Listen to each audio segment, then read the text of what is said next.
items during the period of time when we had possession of them. There is virtually no probative value. Clearly, there's a prejudicial effect to what they want to do. We strenuously object to any testimony concerning what happened to items when they were in our possession or what didn't happen to items. Your Honor, with the court's permission, maybe Mr. Harmon could address this because he's going to use this with one of his witnesses and mine in order to establish the authentication for the exhibit. All right, let me ask you, though, Mr. Goldberg, before you go, one question. When do you anticipate using this?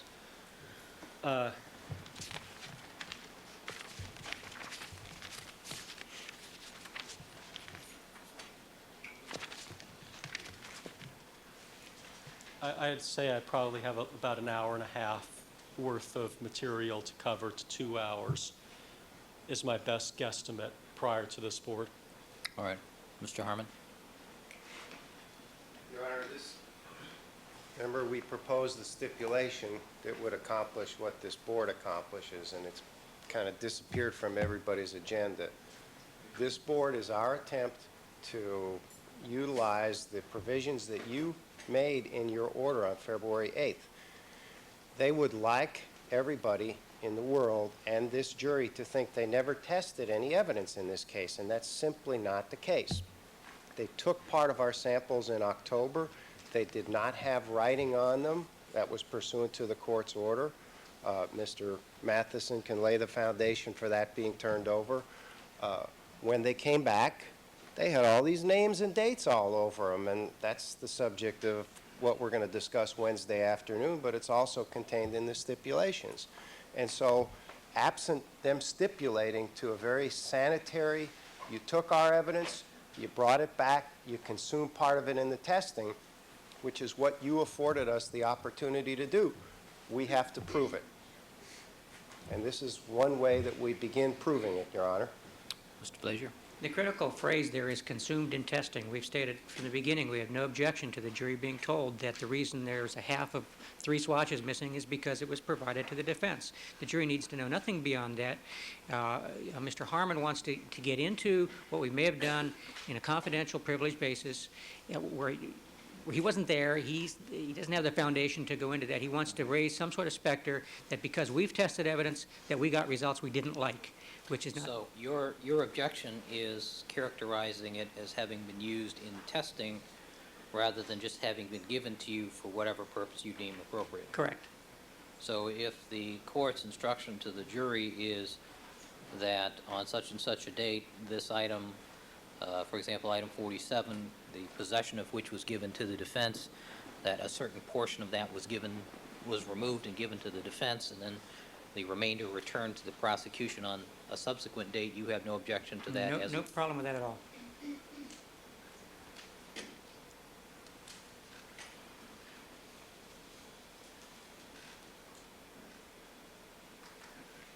All right, then you would have, I take it, then no objection if that is the limitation on the testimony here with regards to these packaged items. Well, I would object to the introduction of these large photographs of the packaged items with all sorts of different signatures on them that presumably Mr. Harmon is going to feel the need to explain to the jury where they came from. Nothing is added by this chart that isn't conveyed to the jury by what you just said, what the court just said. All right, Mr. Harmon? Well, we've been pussyfooting around with this for months now, Judge, and every time, we tried to make it in a direct, very sterile way, and then they dodged it. Then they filed this prosecutorial misconduct when any fool can read what happened to these things. And now when we're about to prove things, which is what the jury trial is about, now they want you to just tell them something. Well, I'd rather that we're not asking for a stipulation. We're not asking for an instruction. We're asking to explain the factual history of what happened to these samples. And whatever legal instruction you give at a later point, I'm sure will comport with the process or the due process requirements that we can't comment on the defendant not testifying or them not presenting any evidence. But this is the factual history, the chain of custody of these things. And we've tried in many ways to resolve this. And now, when it comes time through the logical witness to begin the proof process, now they want you to just tell them something that's just not quite true consistent with the factual history of these stains. I think we should just prove it, Your Honor. All right, thank you, counsel. I'll contemplate that. Mr. Goldberg, let me know when you're about to launch into that. We'll take a break, and I need to look at 2 cases before I rule on this.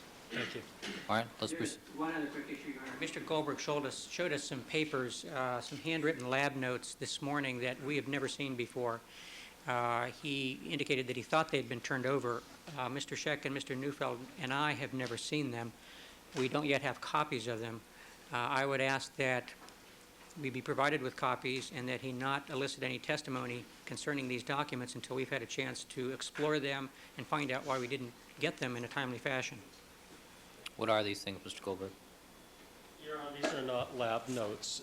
This is an item that was generated on 6/29/94, which are the handwritten copies of the inventory that was done, that was the subject of the Griffin hearing, and that was subsequently generated in a typewritten form. Counsel says that he does not have it in a handwritten form, but I believe that the handwritten copy of this was introduced at the Griffin hearing itself as an exhibit, as Exhibit K to that hearing. But he is correct, it does not have L numbers or D numbers, but if they went through the Griffin hearing materials, they'd find that this is, as I said, Exhibit K. All right, Mr. Goldberg, are you going to get to any information on that at this point for our next recess? I could, and as I said, it's identical to, well, I'll probably get to it sometime around when we address the photographs that are the subject of the court's other pending. All right, is there an item K from the August hearing? You pull that out, Mrs. Robinson. But at any rate, it should be identical to the typewritten one that was generated from it. Was that during Mr. Matheson's testimony? No, I believe that was during Ms. Kessler's testimony.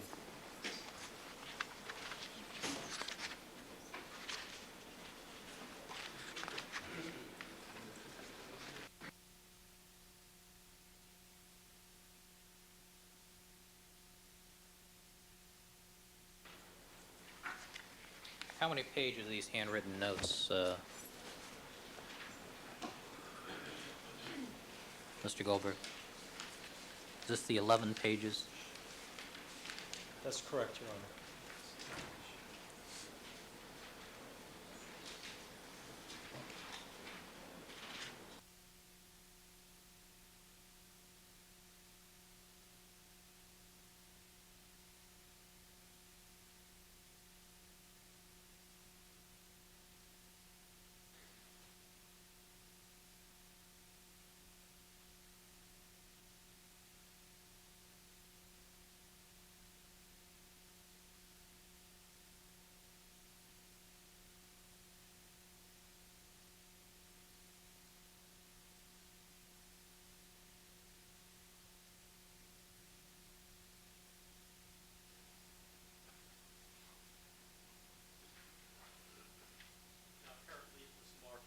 By Mr. Scheck.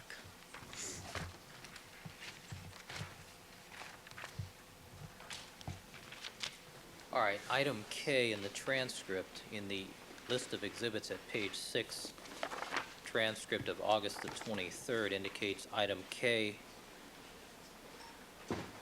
are handwritten notes, 11 pages, dated June 29, 1994.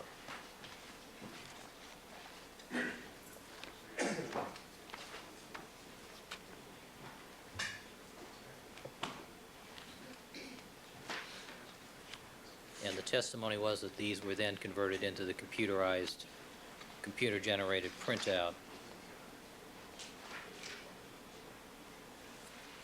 And they were, as you indicate, marked by Mr. Scheck for the purposes of that hearing. Mr. Blasier? Well, I wasn't aware of that. I know that they're not in the lab book. These are handwritten notes that we were under the impression we were given all of the handwritten notes prepared by people at SID. I don't believe those are in any of the discovery documents. Whether they were provided at the time of that hearing or whether Mr. Scheck got a copy, I'm just not sure. But I know there is a typed document that All right. presumably mirrors that. Well, it appears that Mr. Scheck had them for the use at the Griffin hearing, so the argument that you're haven't seen these before, I'll have the staff make you a photocopy of what Mr. Goldberg has. Do you have any additional copies, Mr. Goldberg? Mr. Goldberg, do you have any additional copies? All right, would you give that to Mr. Byrne for me, please? Mr. Byrne, would you make some photocopies of that?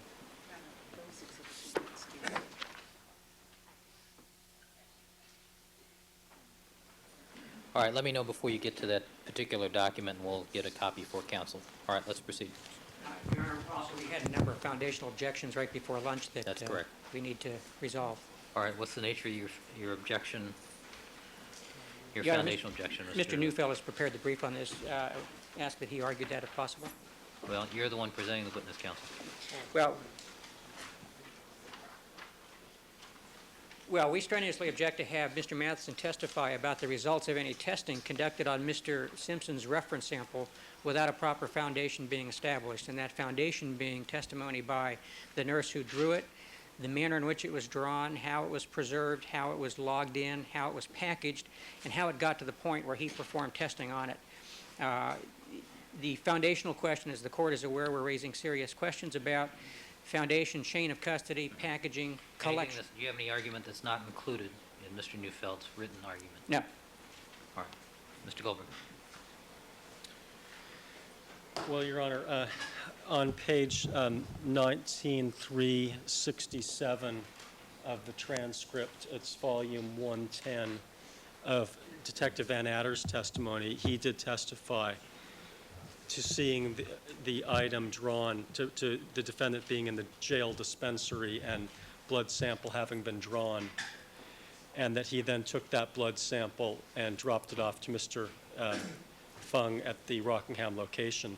Actually, the chain of custody on the blood sample has been more thoroughly explored in this case prior to Mr. Matheson's testimony than any other exhibit that I can recollect in any of the previous trials that I've been involved in. I mean, we've gone into this for hours and hours and hours, and we have testimony leading from the time that it came out of the defendant's arm to the time that it was packaged up in the gray analyzed evidence envelope and booked.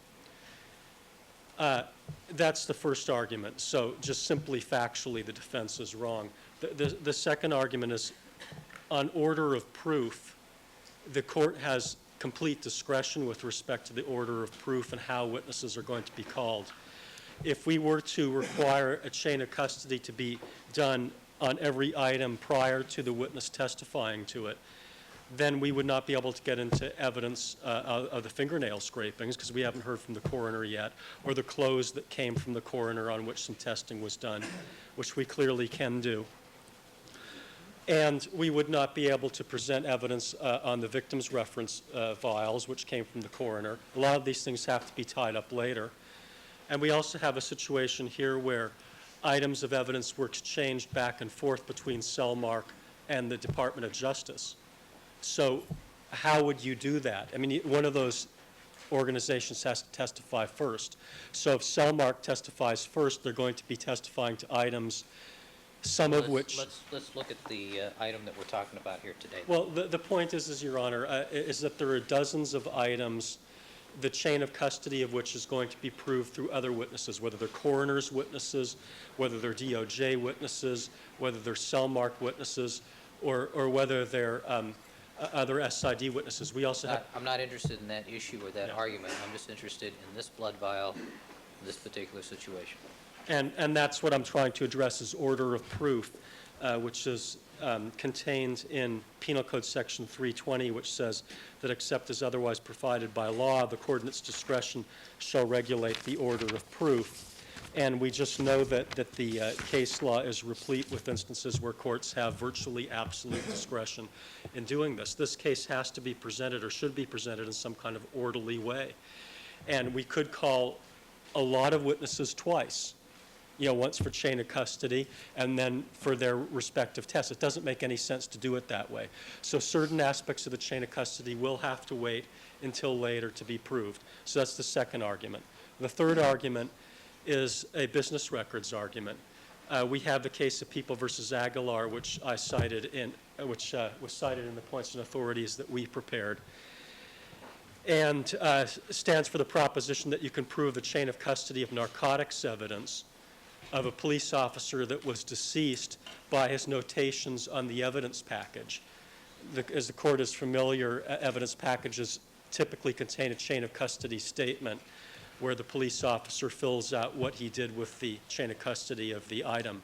And that was held to come in as both an official and business record. In this particular case, Mr. Paradas filled out that same type of chain of custody statement, which is in the pictures, the photographs of the analyzed evidence envelope. Has Mr. Paradas been Been what? withdrawn? Has Mr. Paradas been withdrawn from the people's witness list? No. And he will be testifying? He may be testifying at some point. Isn't that something I need to know now?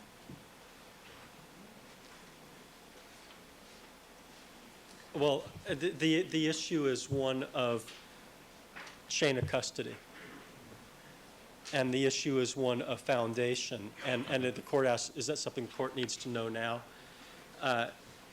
We believe that No, that issue... your argument is order of proof. You're telling me that you don't need to call this guy right now. Right, and if the court concludes that we do need to call him at some point, we absolutely will, obviously. We're going to do whatever needs to be done in order to establish a chain of custody of these items. No, it implied in your order of proof argument is that that person will be coming sometime during the case in chief. Or may be coming at a later time if the court so orders, or if the Later court than- so finds. Later than the case in chief. Well, no, later in the case in chief. Okay, all right.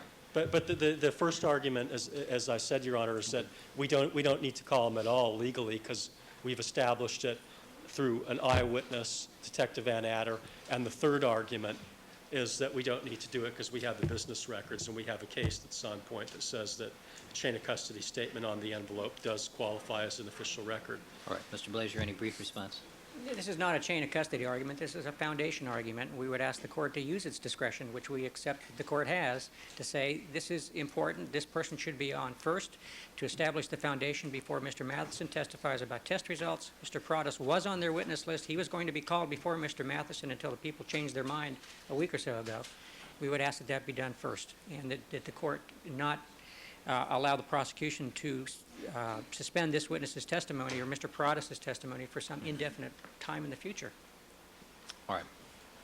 Thank you, counsel. I agree that I believe also that the court has not unbridled, but certainly wide discretion as far as the order of proof is concerned. I will allow Mr. Matheson to testify to these matters subject to a motion to strike if Mr. Paradas is not called as a witness. All right, let's proceed. Just for the record, is the court rejecting the people's argument about Detective Van Adder being an eyewitness to the drawing and transmittal of the blood?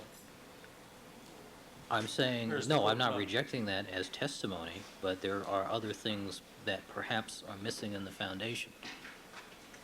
Medically approved method, use of a particular file, who knows? I haven't examined Detective Van Adder's testimony from months ago. Yeah, I just wanted to mention the court wasn't ruling on that issue. All right, let's have the jury, please.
right, good afternoon, ladies and gentlemen. All right, the record should reflect that Mr. Gregory Matheson is again on the witness stand undergoing direct examination by Mr. Goldberg.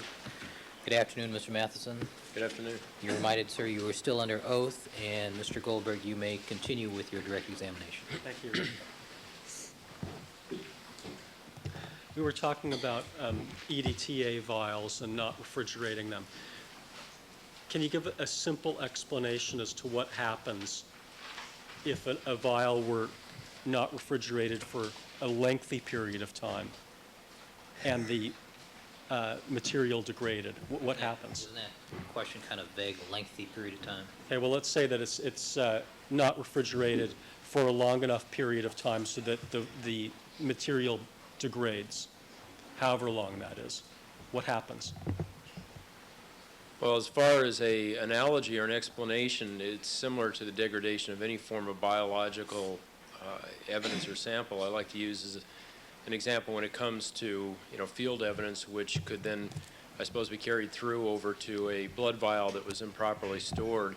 It's just like having a piece of meat or any other sort of biological entity. If you leave it sitting out on your counter, eventually it's going to rot to the point where it's going to be unusable or go bad.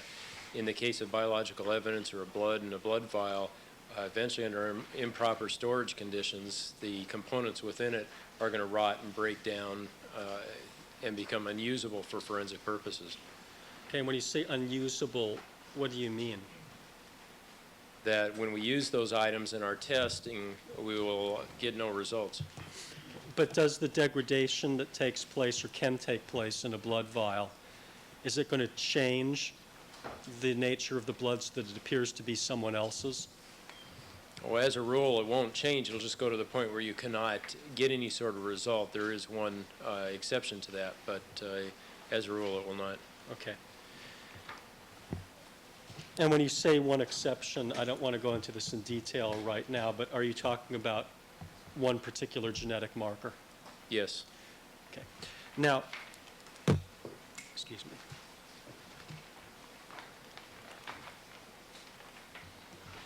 When you ship biological material out to an outside laboratory, is it shipped in a frozen condition? No, not at this time. We place them into like a Federal Express or something like that, overnight pack, and ship it. So there may be as much as a 24-hour period of time that it is not frozen as it's being transmitted? That's correct. And what is the effect of that? It doesn't appear to have any. We originally, when we started submitting evidence for DNA analysis, used to package them in cold packs and created very large containers. And we got away from that and have not noticed any change in the results or, the quantity of positive typing results that we've obtained. All right. And were you, in fact, able to perform conventional testing to determine the genetic markers on the reference sample, item 17, in this case? Yes, I was. Now, going back, continuing on with our evidence collection questions, when evidence is being collected at a crime scene, do you use clean instruments or sterile instruments? They're clean, not sterile. And is it sufficient to use clean instruments? Yes, it is. What's the distinction between clean and sterile? Well, in the case of a sterile instrument or something, it's been autoclaved at a high temperature to remove absolutely every little bit of any form of biological material, or to render it useless in essence. They're sterile. It'd be like in surgical instruments and that type of thing. Clean is a matter of wiping them down using what we call a Kim wipe, which is a kind of a scientific tissue, and a little bit of water or something, wiping off all the residue that's on it. And is it accepted forensic practice to use clean instruments as opposed to sterile in the field when you're collecting biological samples? Yes, it is. Have you ever noticed any problems with that in the years that you've been in serology? Sustain, rephrase the question. Have any problems been encountered as a result of using clean instruments in terms of contaminating samples? Objection, vague, lack of foundation. Sustain, rephrase the question. Sir, when you use clean instruments, do you use the clean instruments to pick up the control and the swatch? Yes. And if there were a problem in using a clean instrument, would you expect that to show up somewhere in the testing? Well, that's one of the reasons you take a control, is you're handling it in the same way as you are the evidentiary blood stain or whatever biological stain it happens to be. And if there was a problem in using clean rather than sterile, I would expect to see an ongoing problem with results showing up in our controls. And have you noticed any such problem in the years that you've been in serology? No. What about changing gloves between the collection of biological specimens? Is that something that's necessary? Not between everyone, just as a matter of course. I would expect somebody to change them if the gloves got particularly dirty or bloody from handling something, but just to say you have to change it between every item, that's not necessary. Why? Well, for one thing, you want to be using techniques that limit as much handling as possible with that item. Whether you're wearing gloves or not wearing gloves doesn't mean that you're going to be grabbing the item in inappropriate ways. You are trying to limit the amount of contact that you have with it. And as a rule, even with gloves on, your gloves never come in contact, particularly when you're talking about swatching blood stains or something like that, come in direct contact with the evidence item itself. So there would be no need to change your gloves in between. Would it be possible to collect stains from a crime scene? Well, of course it would be possible, but could you collect stains from a crime scene without using gloves? If you use good practice and not handle the evidence or not allow it to come in contact with your skin, sure, you could do it without gloves. Would there be some health concerns in doing it that way? That's true. I mean, that's one of the major reasons for wearing gloves and a lot of this protective equipment, is to protect the operator from the evidence as opposed to the other way around.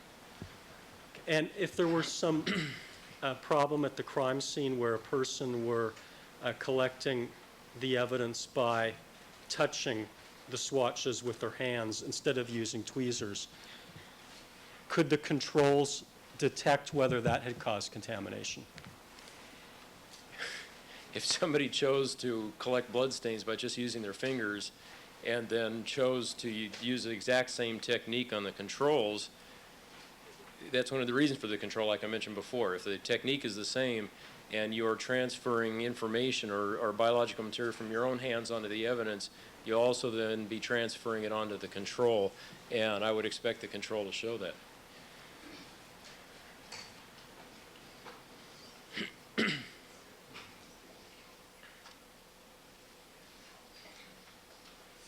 Okay.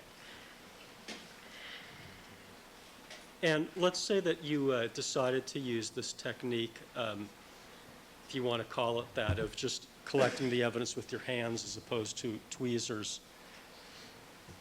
Would that be an improper technique in your judgment? Yes, it would be improper. But would that improper technique cause the blood at a crime scene to somehow change into someone else's blood? No, it's not going to change it anyway. You may be adding additional information to it from your own biological material, but it wouldn't change what's already there. Okay, and similarly, on the tweezers example, where we were talking about clean versus sterile, is there any way that using clean tweezers could change the biological information in the blood? No. And why is that? Well, it's actually, we've touched on it off and on before, in that the only thing that's going to happen to a blood stain is through degradation. You're going to get no result as opposed to a changing of the type, or the addition, if the tweezers happen to be not as clean as you think, or have become contaminated in some way, you're going to have the addition of information to it rather than the changing of the existing type that's there. And if you were collecting a series of stains using one of these improper techniques, or the improper technique of not changing gloves and using the glove itself to collect the stain as opposed to the instrument, would you expect it to somehow change the biological information in all of the stains consistently?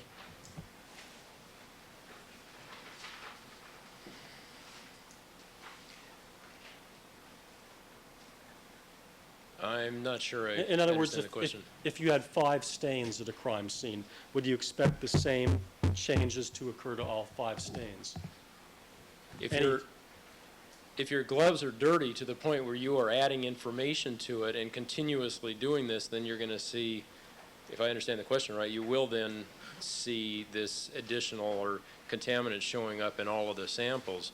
Potentially, if you start off with a contaminant from your first sample and don't recontaminate it, so to speak, eventually you would use it up, and I guess your last sample may not show as much, but I don't know. Okay. When you say contaminant, what do you mean by that? Well, contaminant is really anything that doesn't belong in its original situation. Example being a blood stain that is left at the scene of a crime is a contaminant to that scene. Anything that's added to that blood after the fact is a contaminant to that blood. It's something that doesn't belong. So is there any more precise definition of contaminant that's used in the forensic science community to discuss when information is being added to a stain or to a piece of biological evidence that didn't originate in that evidence?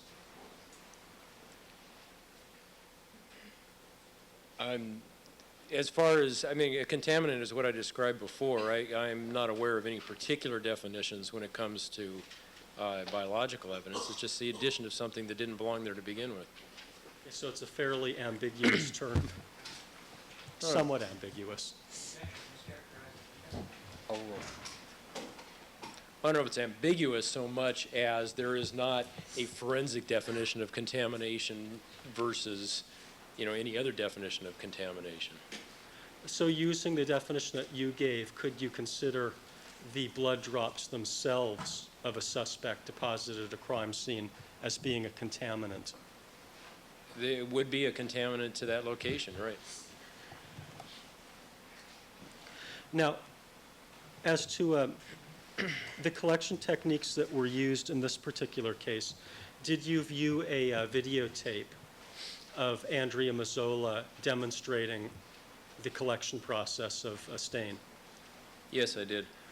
And did you see any problems that arose in the collection of the mock items in that case? Objection made. That could affect the collection?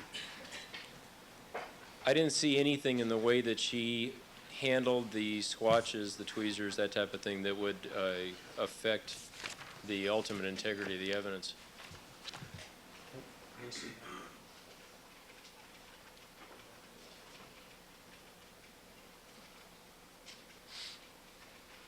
Well, I want to show you that video, but apparently they don't have it right here.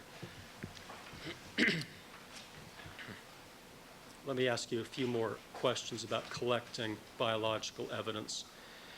Is biological evidence, can it be deposited both through direct and indirect forms? Yes. And what is the distinction? So if I understand the question, a direct deposit would be if I cut myself and then proceed to drip it, excuse me, at a scene or a location.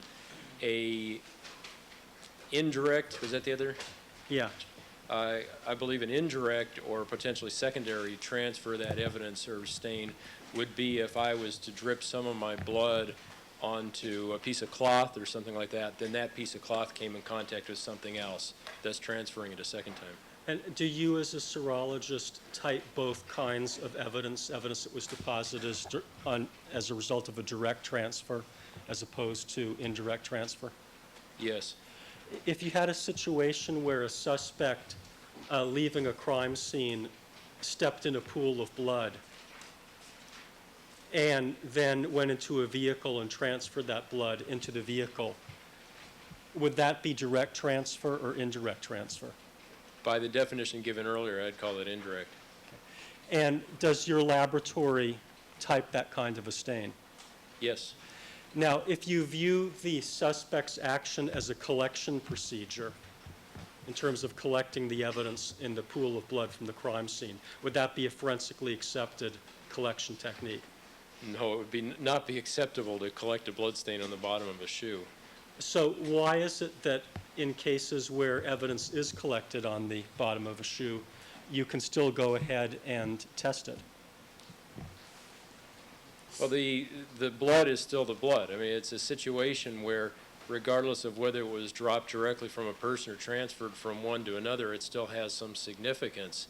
You're aware of the fact that it was not dripped there, particularly when you see a smear or something along that line, but there's still information that can be derived from that sample as far as the genetic types that are present. Does the fact that the evidence is collected on the bottom of a shoe change the genetic markers in the evidence? No, it doesn't.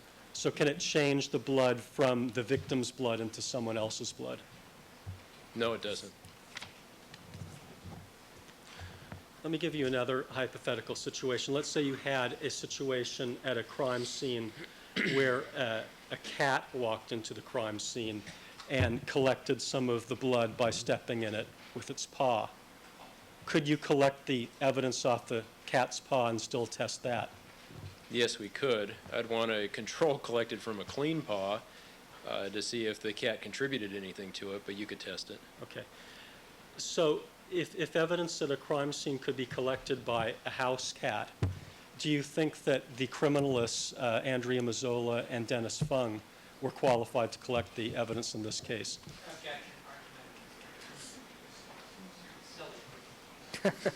Is silly an objection? I didn't know it. Why don't you rephrase the question? That's okay. I'll withdraw that question.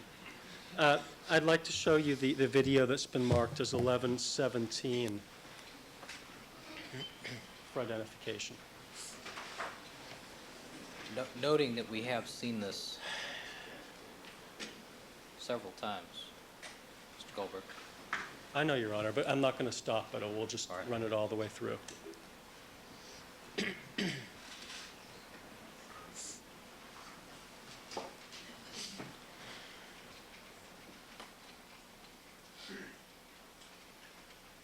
Matheson, did you notice that she did touch the ground with her right hand, gloved hand? Yes, I did. Does that present a problem? No. Why not? I would be concerned if her hand touched the ground and then she took, with the glove on, and then she took her gloved finger or something and smeared it around in the blood stain. But with the process of using the forceps or the tweezers, the glove never comes in contact with the evidence itself. And now she is laying down the control by card number 5. Yes.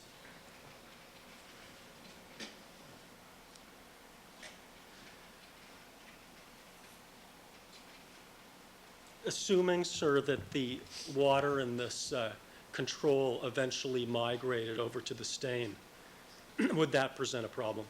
No. Why?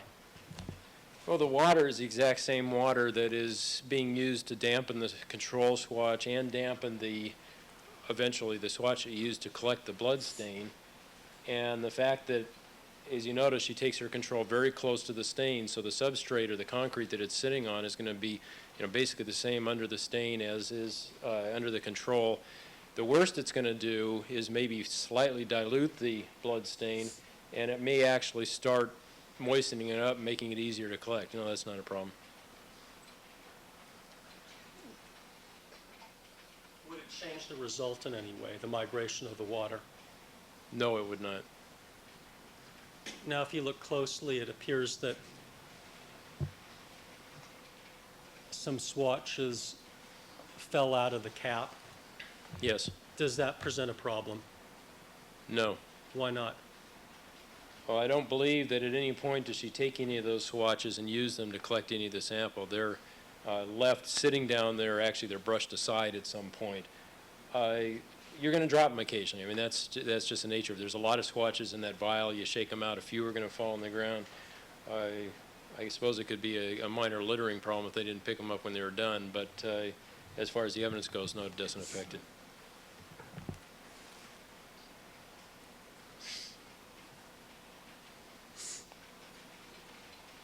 Now she's collecting the stain from the item that was labeled number 5 in this demonstration. That's correct.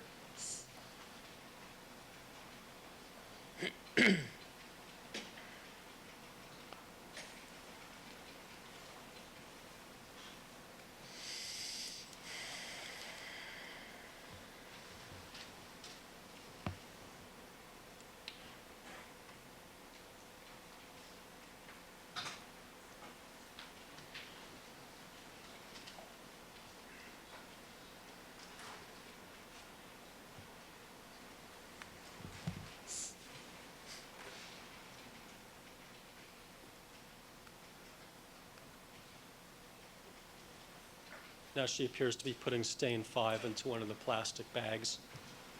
Yes. Are those the kinds of plastic bags that you use at the crime lab when you're collecting stains? Yes, it is.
Okay, now we've gotten up to the point where she's already collected the control and the stain from card number 5.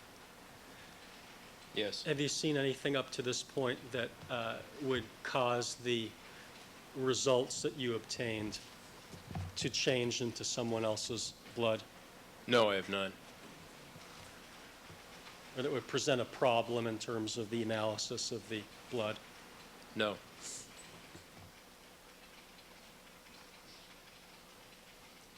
Has her collection procedure been in accordance with the way that you're training people at the crime laboratory to collect evidence? Yes, it is.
Now, Mr. Matheson, she appears to be working on the second stain at this time.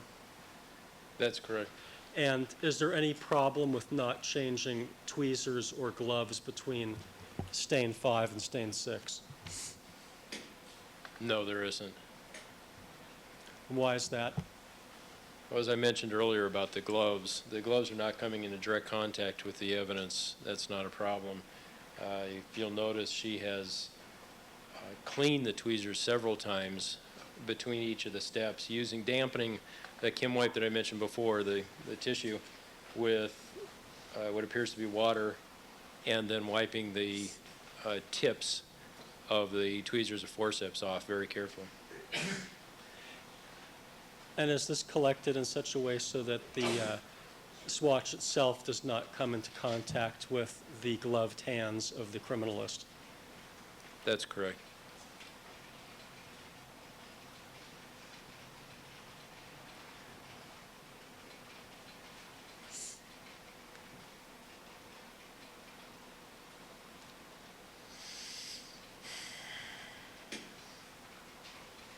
Now,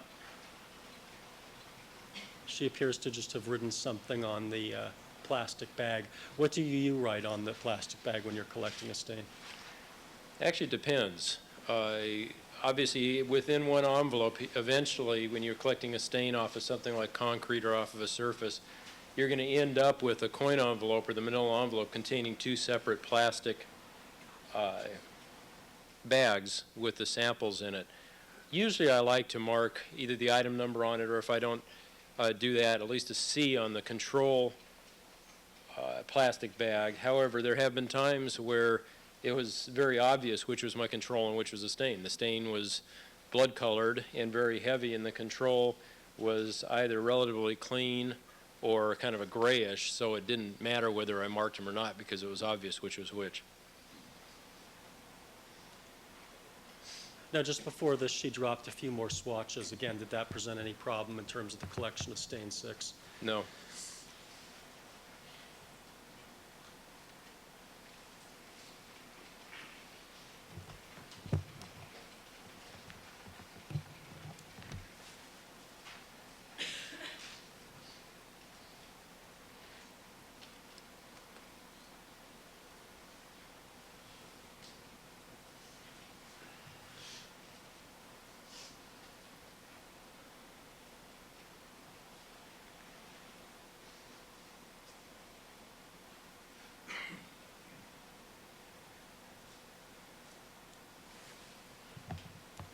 She's just placed the swatch of number 6, the blood swatch, into the envelope.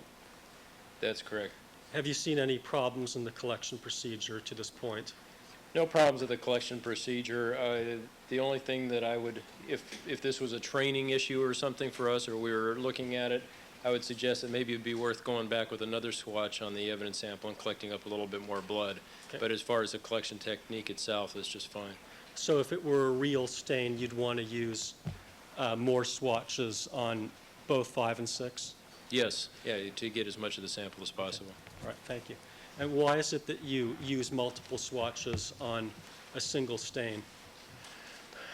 Well, we teach the people to select a swatch size that's appropriate for a stain. If you have an extremely small drip, you don't want to use a real large swatch because then the blood stain gets kind of diluted out over the swatch itself. If you have a large stain, theoretically she could have gone with a larger swatch on that than she had that she'd chosen, but odds are that was among the largest one that was in that vial. So instead of going to a much larger one that isn't available, just use multiple smaller ones. Is that typical that multiple swatches are used in collecting a stain? Yes. And when multiple swatches are used, is the criminalist supposed to notate how many swatches they used at the crime scene? There's no rule to that effect, no. Okay. Why is it that you don't have a rule in place that you should notate exactly how many swatches you used on a particular stain? Because we've never found it to be important to know exactly how much is there. You've got your photograph of the stain, the evidence is the stain that's down there, and the swatches are immediate to collect it on. Okay.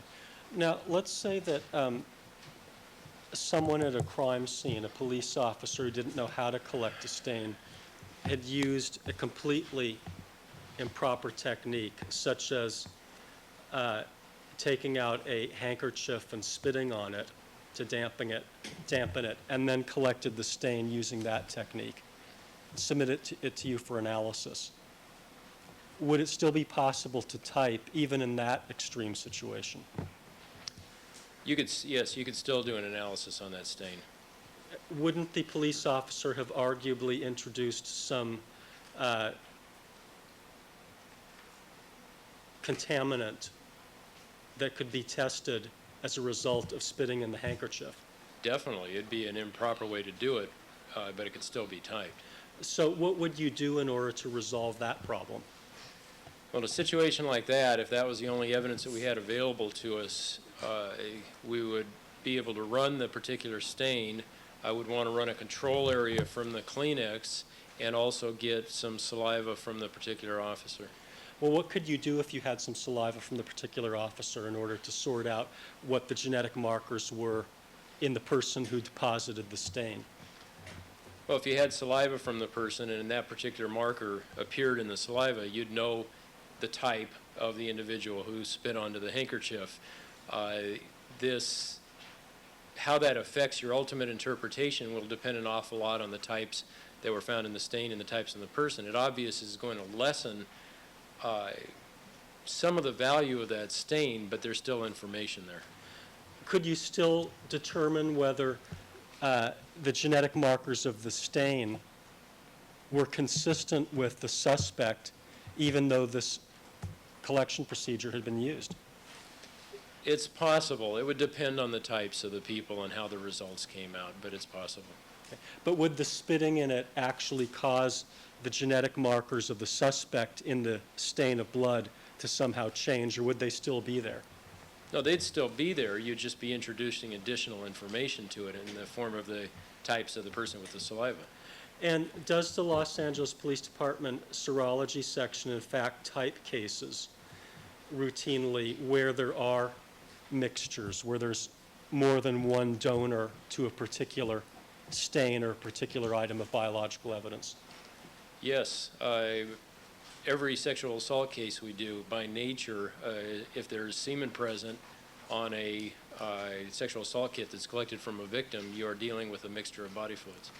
And in those kinds of cases, are you still able to test that mixture to determine whether it contains genetic markers that are consistent with the suspect?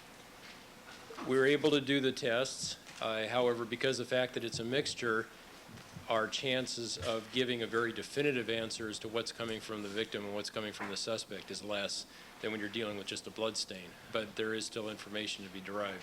And are there still instances where you're able to find that there are certain markers that are consistent with the suspect but inconsistent with the victim? Yes, we do on occasion include suspects based on what we find that's foreign to the victim and could have come from that suspect. So in these sexual assault type cases, do you usually get evidence of a mixture from two people? Many times, yes. And then if you get a mixture from two people, what do you have to do in order to figure out which part of the mixture belongs to the suspect and which part of the mixture belongs to the victim? Yeah, I'm going to object to this line of questioning. It's irrelevant as to mixed blood stains. Close. I think this is just let's wind this up. Okay, I'll withdraw that question then. All right.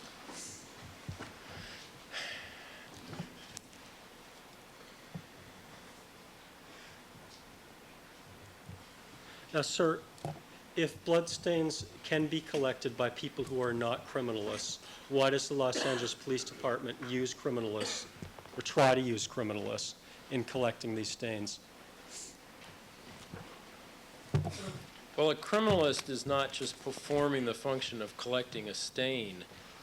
What we have in our laboratory is what's called a generalist philosophy, where we try and teach a criminalist about all aspects of forensic science. They may specialize in one particular area, like toxicology or firearms or serology, but through experience and involvement with other criminalists, we try and get them to have a sense of the whole concept of forensics. So by having somebody out there at the scene that works in the laboratory and is acquainted with all the different possibilities that exist, when it comes to analyzing physical evidence, it just enhances the possibility of collecting the best possible evidence.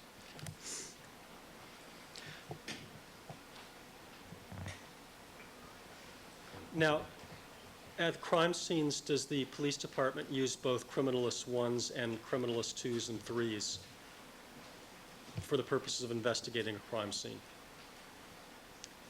We send all those out. As a matter of fact, we send out at times supervisors, and lab directors go also. And when you send a criminalist 1 to a crime scene, are they paired with someone? Yes, as long as they're a criminalist 1, which is for the first 18 months of their employment, they will always go with either a crim 2 or a crim 3, preferably a criminalist 3. What is the purpose of sending the criminalist 1 with the criminalist 3? Well, it's all part of the learning process. We're always learning new things when we're out there, and for that first 18 months or so, we try and get them out as to as many scenes as possible, exposed to a lot of different conditions and types of scenes, to the variety of techniques that different criminalists have as they go through their career, and allow them to then establish their own, mindset or experience to collecting evidence, so that when time comes that they are doing one on their own or potentially training somebody else, they have all the experience that is afforded to them. So what is it that the criminalist 1 is learning in this first 18 months? Are they learning the physical mechanics of how to pick up evidence? Or are they learning the mental processes that a criminalist goes through? Well, they're learning both. It depends on the background of the individual. If we have somebody start in the laboratory that has some sort of forensic background or experience, odds are they've picked up the mechanics. We're going to confirm that the first, couple of times they go out. But, they're not difficult techniques. After that, it's a matter of just getting exposed to an awful lot of different ways of looking at a scene, the way of thinking about how to go about processing it, and just constantly picking up experience. I still go on crime scenes myself where I learn something from somebody else on either a better way to do it or, thinking about something that I hadn't thought of. So after the criminalist, one already knows the mechanical techniques of how to pick up, say, biological evidence and shoe prints, lifts, and the like. Why is it that you just don't set them loose and let them go to the crime scenes themselves for the remainder of their probationary period? Well, it's kind of like we were talking about before. We want them to get as much experience as possible when it comes to how to evaluate a scene. We can teach anybody to go out there and do some of the mechanics, but there's this buffer of this 18 months from the time somebody starts until they are considered crime scene ready, or that's a target that we shoot for, where you are learning. You're just being exposed to new situations, new things, taking in as much information as you can about the mindset of investigating a crime scene. When you say mindset of investigating a crime scene, what are you talking about? The different philosophies of what type of evidence exists, how to approach the evidence, how to think through and use selectivity that we were talking about earlier as far as trying to find the evidence that's most important to the questions at hand. Which part of being a criminalist, in your experience, in terms of investigating crime scenes, is more difficult? The mechanical part of how to pick up a piece of evidence, or the mental component of what type of evidence to pick up? Well, it's definitely the mental component because, like I just said, I've been doing it for almost 17 years, and I'm still learning stuff out there. I go out to a crime scene and almost always get a little more insight in how to handle a scene. Now, when the criminalist is at the crime scene, do they have an obligation to investigate whether there have been any alterations in the crime scene?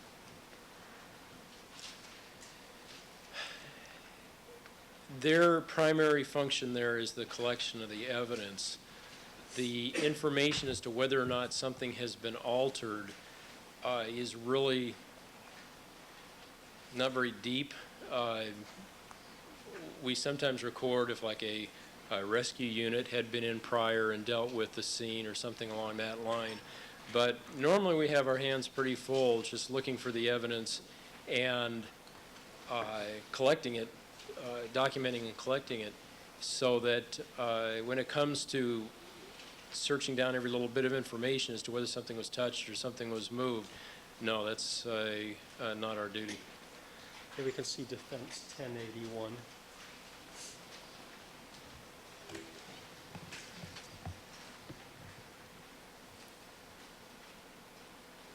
This is is this a portion of the crime scene identification checklist form? Yes, it is. And here there's a little section that says, has the scene been altered? If so, by whom and how? How is that portion of the checklist supposed to be used? I have always used it and taught other people to use it, that it is for gross information. Like I just mentioned, if the rescue unit had arrived prior to our being there, because they many times leave things behind that we don't want to collect as evidence if it was brought in after the fact. Such things as if an area was washed down prior to our arrival, which does happen sometimes. More of that gross type of information. And is the criminalist ever supposed to do formal witness interviews of people to determine whether the scene's been altered so that this area can be filled out? No, they're not.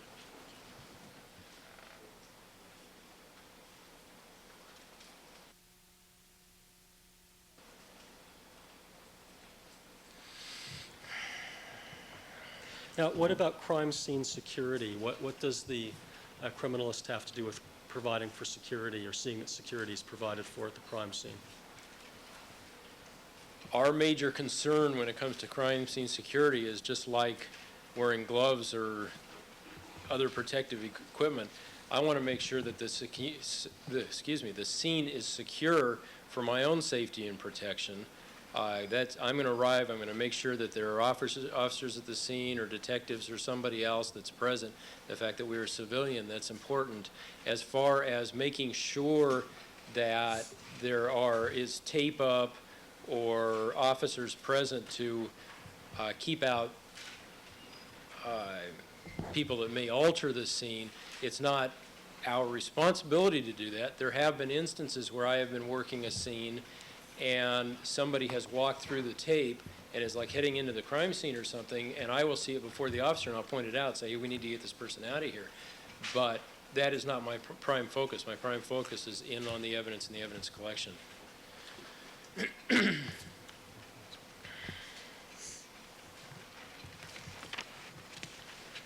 Now, at a crime scene, is it typical that photographs are taken both before the body is removed and then after the body is removed? Normally, yes. Why is that done? Well, to properly process a crime scene, you want the photographer in there as early as possible before, obviously there are certain things that must occur. If you have a victim, there's going to be an initial responding officer, somebody going in to clear the scene or whatever. That's prior to our arrival. But as far as processing a scene, we want a photographer to go in even before the criminalist to document everything exactly how it is before we get in there and start, moving things around or taking measurements or walking through the scene. We then have after the overalls or the general shots are taken, have our individual evidence items photographed, and that could be happening either before or after the body's present. How often is it that a piece of evidence is moved between the before photographs and the after photographs? It happens occasionally. And in what context does it happen?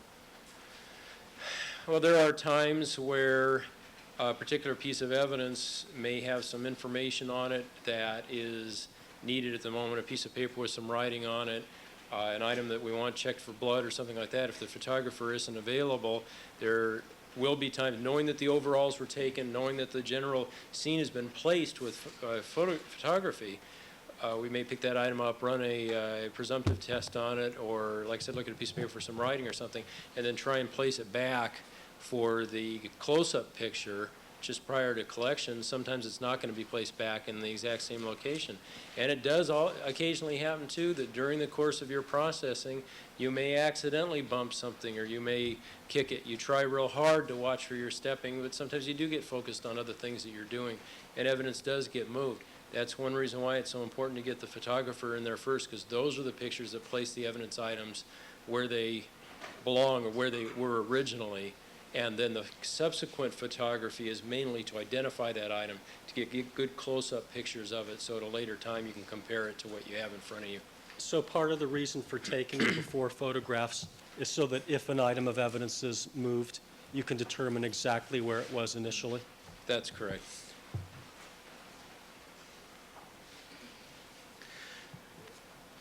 Now, in the testimony that you heard, did you hear some evidence as to a phenolphthalein test being performed on the glove at the Rockingham location? Yes, I did. And is that acceptable from a forensic standpoint and from a crime scene investigation standpoint? You mean as far as running a presumptive test in the field? Yes. It is, however, it depends on the particular item. If there was a evidence item or a extremely small spot of blood or a extremely small stain that you thought might be blood, and that by running your presumptive test was going to consume either all or a major portion of that stain, I would not want the criminalist to run it. I wouldn't run it myself. I would just collect it, where you can then do that same test in the laboratory, but on a much more micro scale. However, many times in the field, we do test objects and bloodstains for the presence of blood. And if you have a large stain, you can see a area that's discolored, in this case the glove that was showing, because it was a black glove, you didn't necessarily see what was obviously red blood on it. We've gone beyond the original question. Proceed. Sir, would you have done a phenolphthalein test had you been asked by one of the officers there to perform one in the field? Objection. Sustain. In this particular case, based upon your understanding of the evidence, would doing a phenolphthalein test harm or somehow interfere with the ability to do future testing on that glove? Objection. This particular case. Overruled. And I take it we're talking about the, Phenolphthalein. which glove? Talking about the Rockingham glove. All right. The only thing it would do would be to remove a small amount of the blood that was present. It would not alter the type in any. Do the criminalists comply with reasonable requests that are asked of them at the officers at the scene? Yes, they do. Objection. No foundation. Overruled. And would it be reasonable, in your estimation, under the facts and circumstances of this case as you know them, to have requested a criminalist to do a phenolphthalein test on the Rockingham glove? Objection. Calls for speculation. It's vague. Or, reasonable in a scientific sense? Is that what we're interested in? Do In a scientific sense, from a forensic science standpoint. you understand the question? Yes. Yes, I believe it would be reasonable.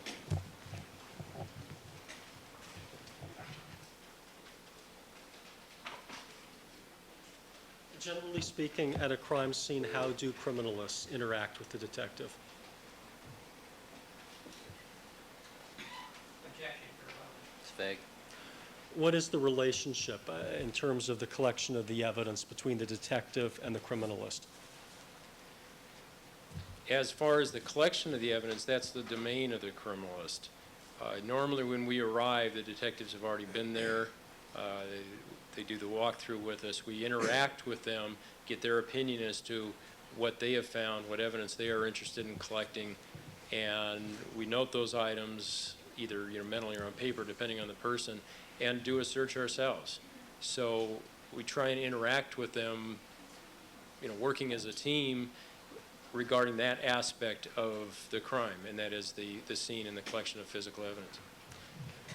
Now, did you also hear some testimony about a blanket that was at one point brought out for the purposes of covering Nicole Brown?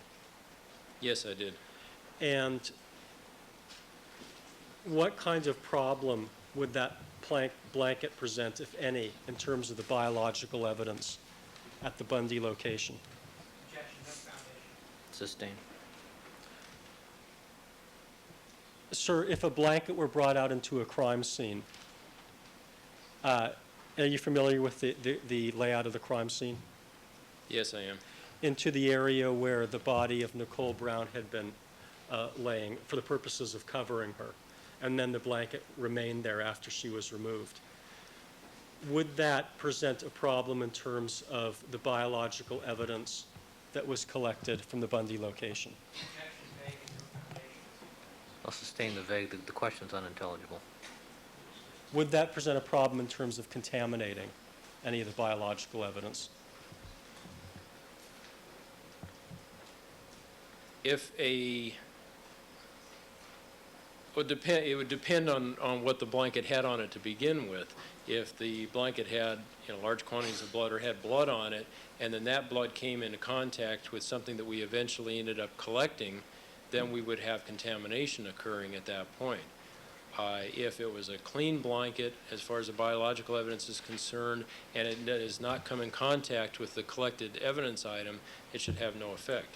Okay, well, let's assume hypothetically that the blanket had some saliva from the defendant in this case on it that had dried and did not come into contact with the stains that were collected along the trail.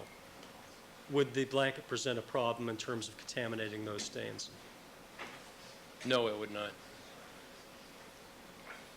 What would you have to do in order for the blanket to contaminate the stains?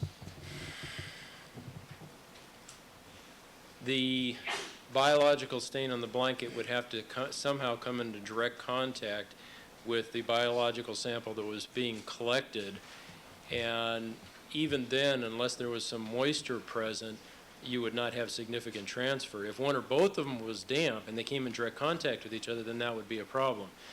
You would have potential transfer of one body fluid into the other, thus contaminating it. But beyond that, it should not have a problem. Okay, so even in the case of direct contact, you're saying that the biological material on the blanket would probably have to be wet in order for there to be a transfer? For there to be significant transfer yet, I would not like to see that happen, and I would be concerned about any sample that happened to.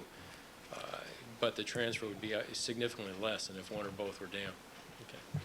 And if it did not come into direct contact, then you're saying that if we were to assume that the only biological evidence were the hypothetical dried saliva, it would not present a problem? That's correct. Now, does DNA tend to fly around in the air at a crime scene and deposit itself wherever it happens to land? Just randomly floating around a scene? Yeah. No, I wouldn't expect that to happen.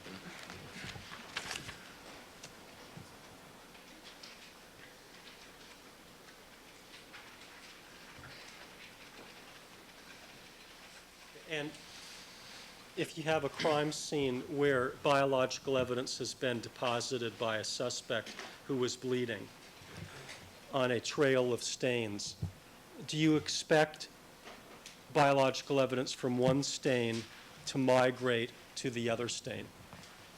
If we assume that these are discrete drops.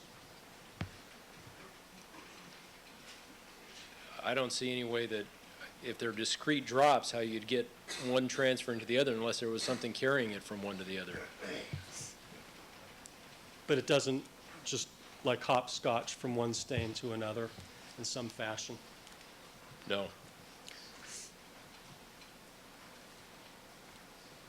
Now, did you also hear some evidence to the effect that the glove from the Rockingham location was in a brown paper bag and was brought into the caged-off area where the body of Ron Goldman was located? Yes, I have. And what problem, if any, does that present in terms of contaminating the crime scene? Well, merely bringing an item in a paper bag should have no effect whatsoever on the evidence at that location. What about on the glove? You mean evidence from the scene getting onto the glove? Yes. The same thing. It's inside of a paper bag. It's not coming in direct contact with any of the evidence at the scene. I don't see where it would be a problem. Now, there was also some evidence of some socks being recovered at the Rockingham location. Are you generally familiar with that? Yes, I am. And you took a look at those socks yourself. That's correct, a couple times. Now, would you expect there to have been flaking from blood encrusted on those socks at the time that they were taken off, based upon what you saw? Sustained. Did you do an analysis on the socks yourself? Yes, I did. All right, and were you familiar with the extent to which blood was visible on the socks from the naked eye? Yes, that's correct. Now, was there sufficient quantity of blood that you would expect flaking off the socks at the time that they were taking off?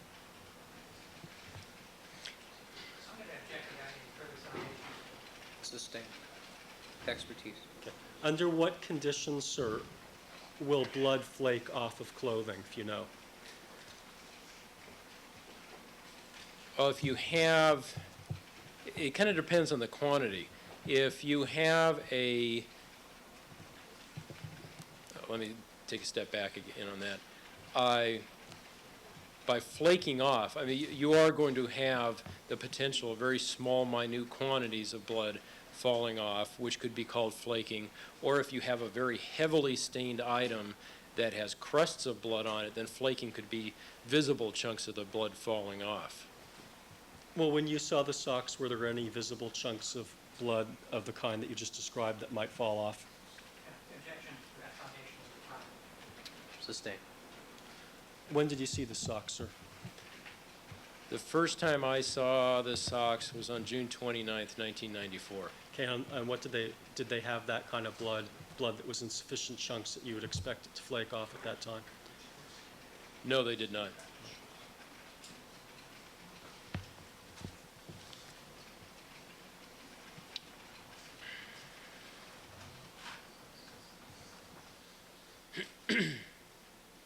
Now, when an item such as the socks is collected in the field, is the criminalist supposed to do a close physical examination of it prior to collection? There's no rule that says that they have to do a close examination of any of the items they collect at the scene. Would there be any reason to? None other than maybe personal curiosity. If you have an item that you are collecting anyway, there would be no particular good reason to do a very minute examination of that item at the scene.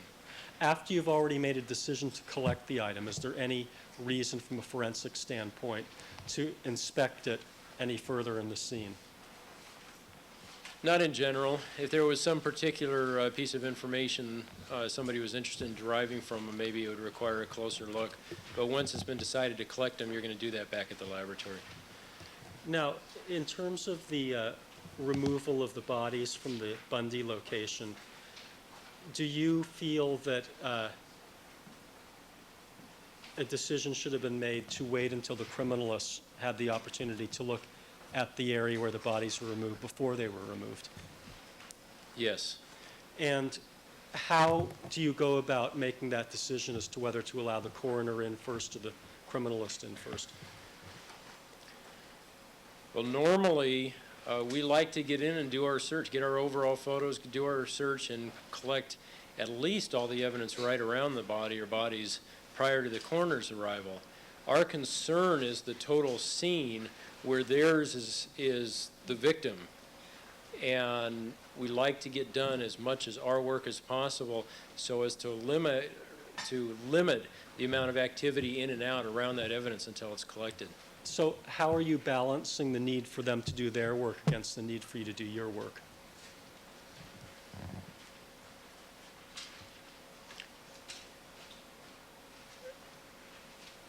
Well, I'm looking at it from my perspective. From my perspective, the information that we get and the evidence that's surrounding the area is just as important or more so than what they may derive from the bodies at the scene. And I'm going to be protective of that and want to get my work done first before there's any chance of any sort of disruption or contamination caused by, there's a lot of handling involved when the coroner's office arrives. So from your perspective, would have it been desirable to have waited even longer before allowing the coroner's people to have access to the bodies? From my perspective, yes.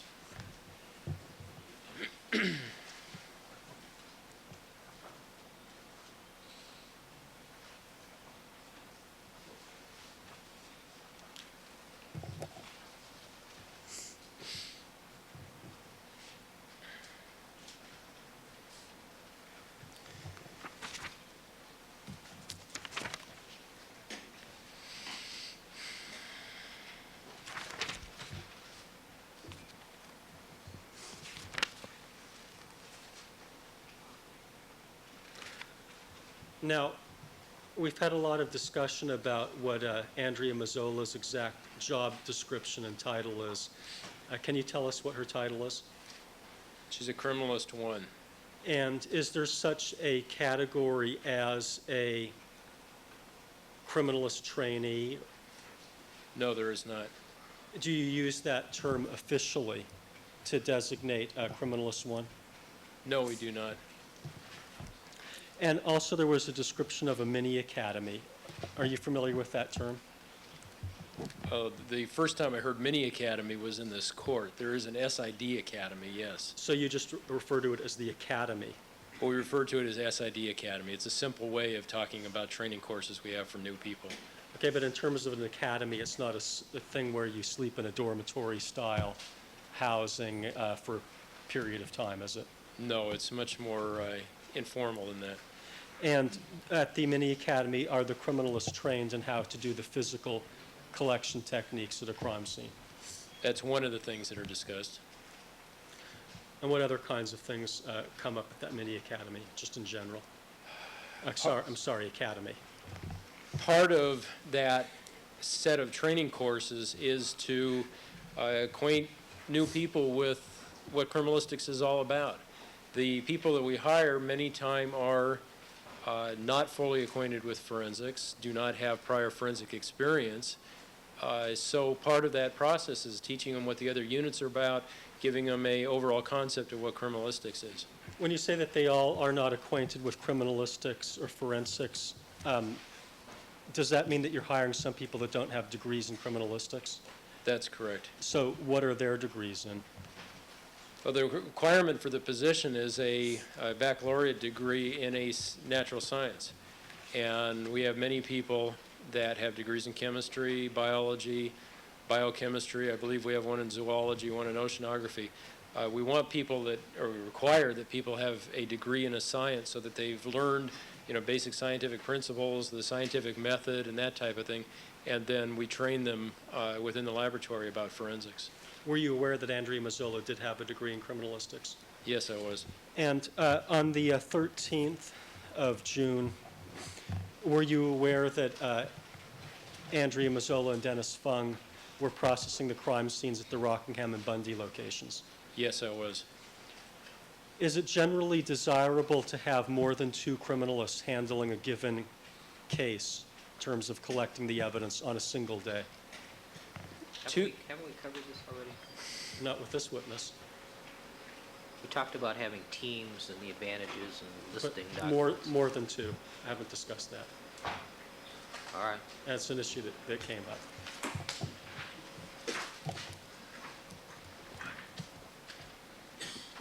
I'll be very brief, and then I'm moving on to another area, Your Honor. We'll be brief, and then we're going to take a break. Thank you. 2 is actually a fairly optimal number. I have done many scenes by myself, and I feel that that is not the best way to do it. I've done many scenes with 2 people, and that is great because you've got somebody working with you, you can bounce ideas off of each other, get assistance when it comes to taking notes, collecting the items. You actually do it quicker and I think better with 2. When you get past that into 3 and even 4, which would be excessive, you just have too many people in the scene.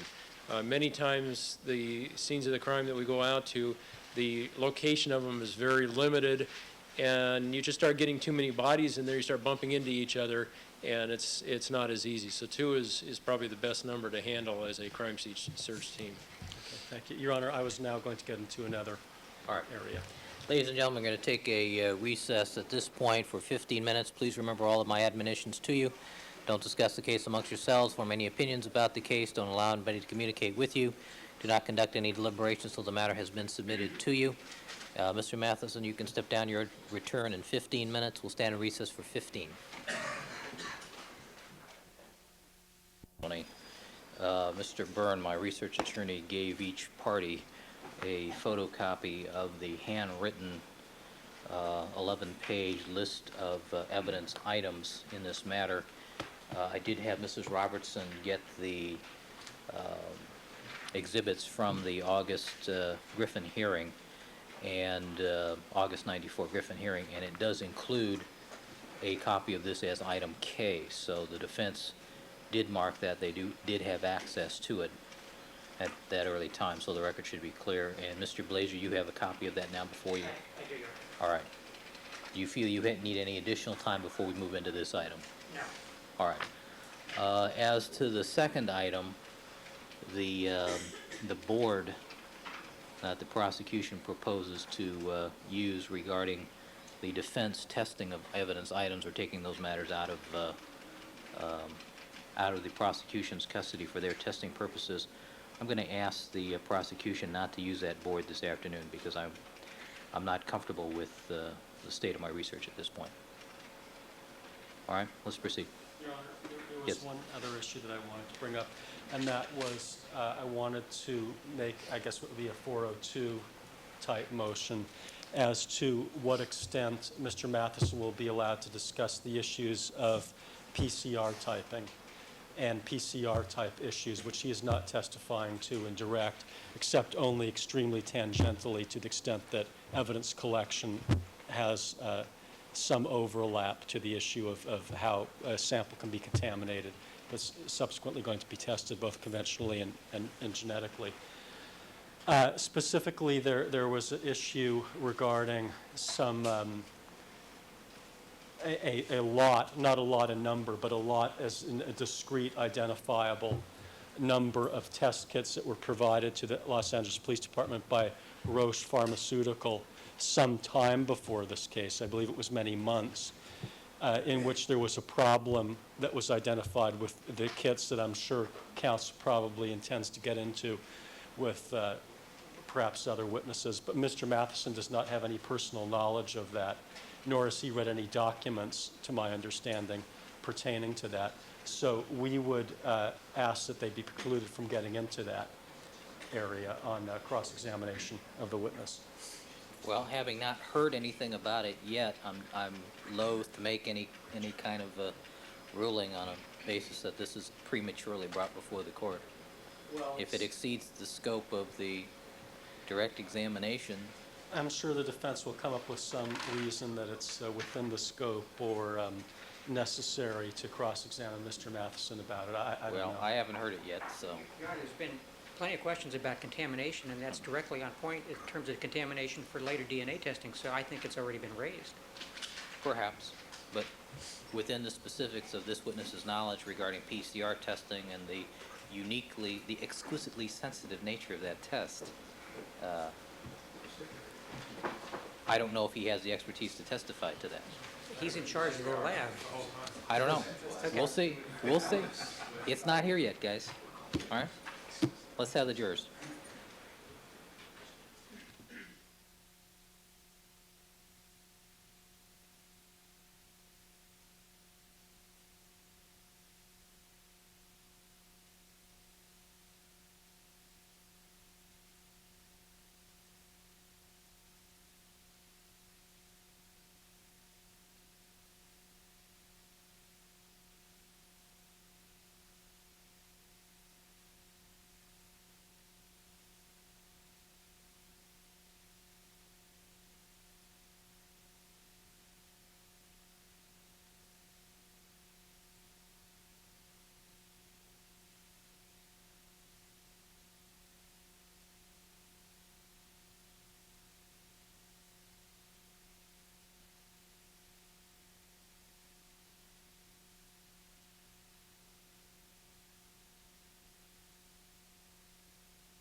Let the record reflect we've been rejoined by all the members of our jury panel.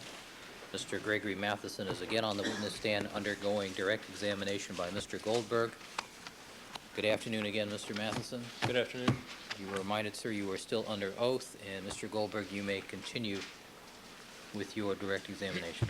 Good afternoon, ladies and gentlemen. Mr. Matheson, I wanted to ask you some questions about the Scientific Investigations Division facility. Where is that located? It's located in a city building called the C. Irwin Piper Technical Building, or Piper Tech for short. Okay. Your Honor, at this time I'd like to mark as people's next in order 206 for identification, which is a board that contains photographs and a map of the SID facility. All right, People's 206.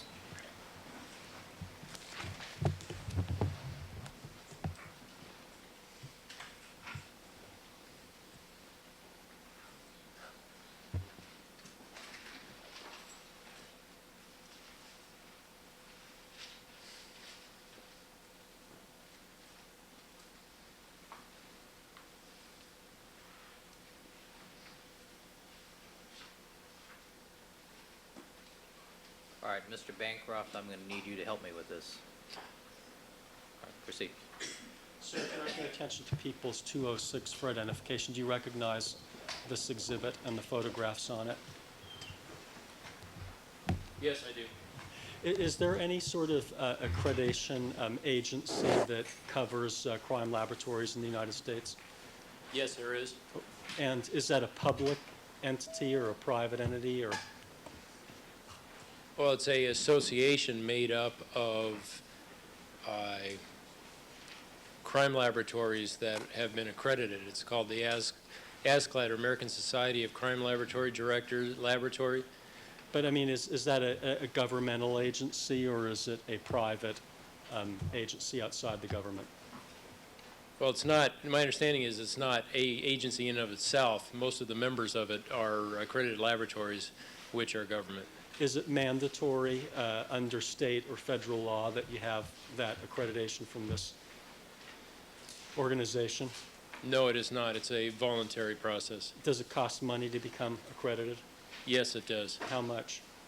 Depends on the laboratory. The cost is associated with, it's actually associated with a couple of things. One of them is if there are any sort of facility changes or something, obviously the agency has to come up with the money to meet the accreditation standards, but just to apply, there is a fee associated with the inspection process. And my understanding is for an agency of our size, it could be anywhere from, say, $10,000 to $30,000. So you would have to pay $10,000 to $30,000 to get this accreditation? Yes. And does it allow you to do anything that you can't do now? No, it's just a review by this outside agency of whether or not we meet the standards that they've established. Has the city come up with the $10,000 to $30,000 for you to be able to buy this accreditation? Well, it's not a matter of buying the accreditation, it's paying for an inspection to see whether or not you pass. No, to this date, we have not received the funding to do that. Now, turning your attention to this map that's 206 for identification, does this depict the Piper Tech portion of the SID, Scientific Investigations Division?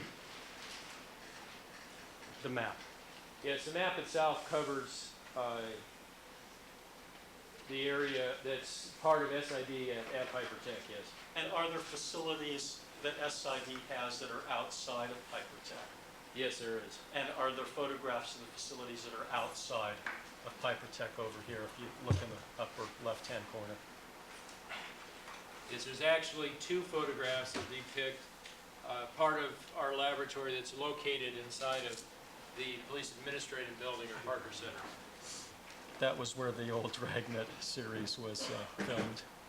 That's correct. Or at least it looks like that, yes. Okay. Now, what is done, if you know, in the facility that's located at Parker Center? The suite of 3 or 4 rooms that we have over there are part of our PCR laboratory. And PCR is? It's a technique used to identify DNA markers that are present in body fluids. Now, you and said that biological samples. you said that you did conventional testing on some of the evidence in this case. That's correct. And what facility did that take place in? That testing all occurred in Piper Tech in the serology unit. So that would represent, when we're talking about Piper Tech, the area that's depicted on the SID Piper Tech map on this exhibit 206. That's correct. Now, how old is the Los Angeles Police Department Scientific Investigations Division? What about the crime laboratory's been in existence since 1923, I believe. Was it the first crime laboratory that was set up in the country, to your knowledge? Yes. Even before the FBI? Yes. And how old is this physical plant? I believe we moved here in February of 1990, I think, or 91. 90. Okay. Now, do you have certain security procedures that are in place in terms of the physical plant located at the Piper Tech facility? Yes, we do. And who's in charge of that? I'm the security manager of that facility. All right. And specifically, do you have a card key system to get in and out of the facility? Yes, we have. It's an electronic tracking system that you have to use a electronic card. It reads your card, determines whether or not you have access to a particular door at that time of day and that day of the week. If you do, then it unlocks the door for you and allows you to enter the facility or into the individual labs at that point. If you don't, the door remains locked. Maybe we could see the photograph up on the Elmo that says card key entry. No.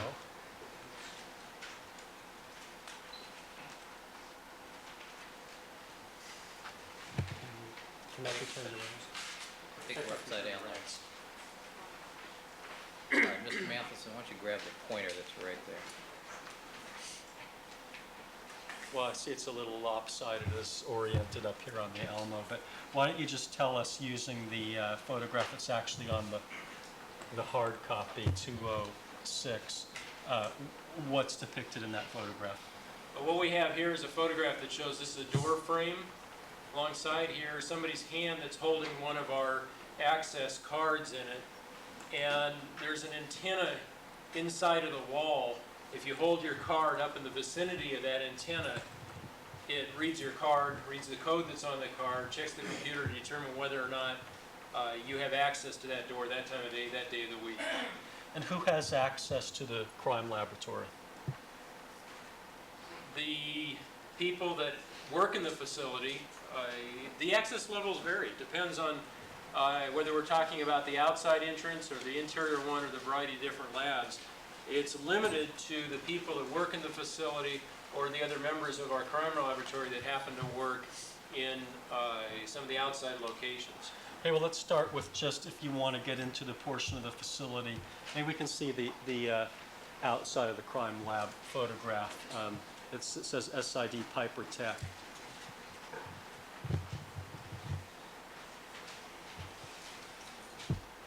We had it up there a little while ago. Okay. Is this the outside of the facility? Yes, it's the outside wall of the laboratory, which is within the larger building called Piper Tech. Okay, now do you need a card key entry to get through this door? Not during normal working hours, which are Monday through Friday, from the morning until the evening. On weekends and at nights and in the very early morning, that door remains locked, and the only way you can get in is by having one of the card keys and having access to the facility at that time. So who has the authority through these card keys to get into the facility, either in the evening or off hours? Well, we do have some light-duty police officers that work as couriers. They work in the AM hours, so they have access on getting in there. All of the criminalists can enter in the facility during through this outside door any time of the day and night, and we also have the opportunity to make temporary changes, like sometimes our administrative staff or our support staff needs to get in to do some work on a weekend or something like that. We'll do a temporary change on their access so they can get into to work. And does the call-out line from that photograph indicate where this facade is located, the tiles? Yeah, this particular wall is along this area here on the near where it says entrance. That's that door right there. Okay. Now, after you get into the entrance, if you can see the area that says lobby, Yes, right in this area here. can we see that photograph? Okay, then there's another door on the right side of the photograph and a window on the left. What is the door? Okay, the door that's depicted on the right side of the photograph here is the door that actually goes into the hallway area of the laboratory.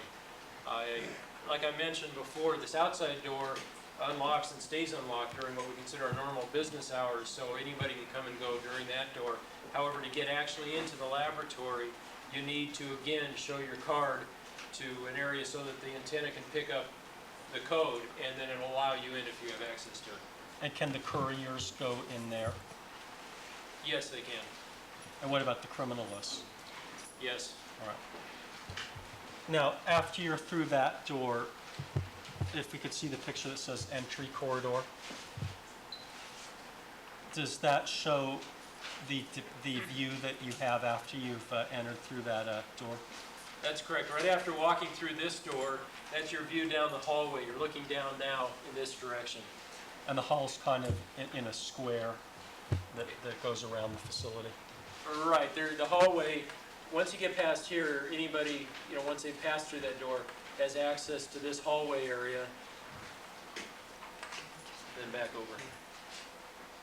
Okay, so when you're saying that door on the diagram, are you pointing to the door that's next to the call-out, or that's just to the left of the call-out line that's adjacent to photograph number 21 that says entry corridor? That's correct. It's the door that's directly opposite the entrance into the lobby. And when you said here, there's what appears to be a corridor, and it has various red crosses in it. That's correct. There's a corridor that runs basically around not the perimeter, but through the middle of the laboratory. You can walk all the way around without going back to this one point. Yes. Okay. Now, other than the couriers, do any uniformed police officers have access to the corridor, the area past in the corridor that you just described? The only other uniform officers that have a card key that gives them access into the laboratories, we do have one officer that works as a narcotics analyst within the laboratory. That would be it, plus the couriers. Does he have a degree in criminalistics? No, I believe his degree is in chemical engineering. So he's actually working essentially as a criminalist in one of the laboratories? That's correct. So he is the only officer that has access to the corridor area other than the couriers? That's correct. And what about detectives? No, detectives would have to be escorted in or allowed into that corridor area With a criminalist? with the criminal or with other personnel that happen to have access to it. Now, are there any windows in any part of this facility? Not looking to the outside. The only windows that we have are from some of the laboratories into the hallway. Now, let's take a look at the evidence processing room.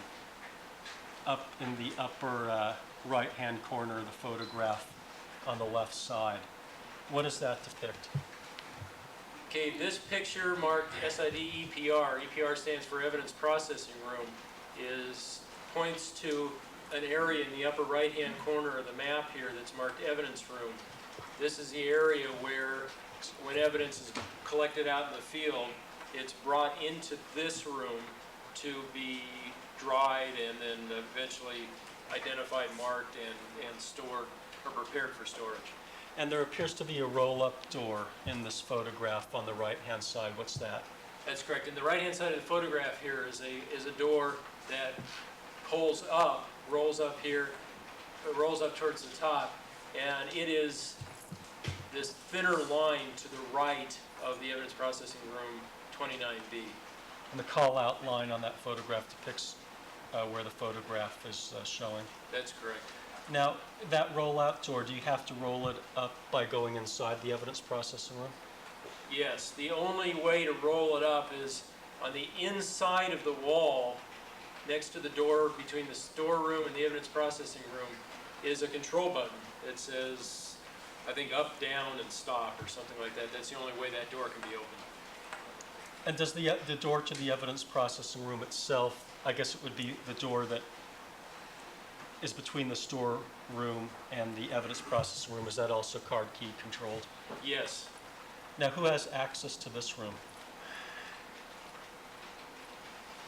The door that exists between the storeroom and the evidence processing room, all criminalists have access to that room 24 hours a day, 7 days a week, so that they can bring evidence in there. Other personnel, such as our lab technician that we have in the laboratory and some of our student workers, have access to that room during normal working hours during the day, Monday through Friday. The support staff, clerical staff do not have access to that area. So that the support staff do have access to the corridor area, don't they? Yes, they do. But they can't get into the evidence processing room through their card keys. That's correct. And what are the student workers? Student worker, that's a position that we have. I believe we currently have 3 of them. They are people that have an interest in forensics or working towards their degree for eventually becoming a criminalist. The positions we currently have for them is we have 1 in toxicology, 1 in our trace unit, and 1 in serology. They assist the criminalists with like preparing some of the chemicals, whatever needs to be done that can free up the criminalist to do casework. Now, in terms of the evidence processing room, can someone who has a card, well, with respect to any of the card key entry areas, can someone who has a card bring in someone who doesn't? Yes. And in the case of police officers, are police officers allowed into the evidence processing room? Yes, And if they were allowed in there, would they have to be accompanied by someone? that's correct. So they do not have a card to get into that portion of the facility either? No, they would not be able to get in there without being escorted by somebody. Other than the one gentleman who's working as a chemist in the toxicology, did you say? Or? In our narcotics. Narcotics. All right. Let's take a look at the evidence control unit now.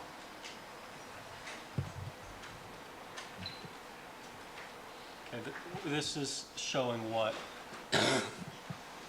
ECU lobby, the photograph.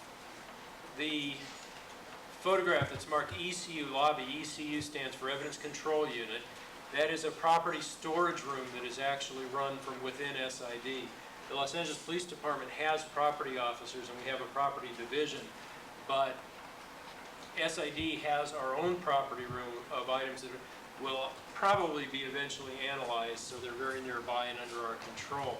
The picture that's depicted in marked ECU lobby is an area that is just off of the laboratory lobby. It's marked lobby on the map here.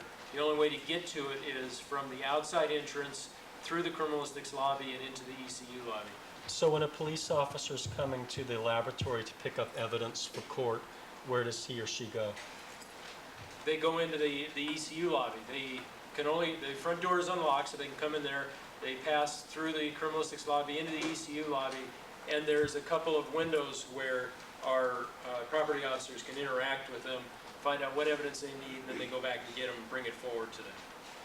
And is that what they would do if they wanted to check out evidence that needed to be brought to court to be introduced?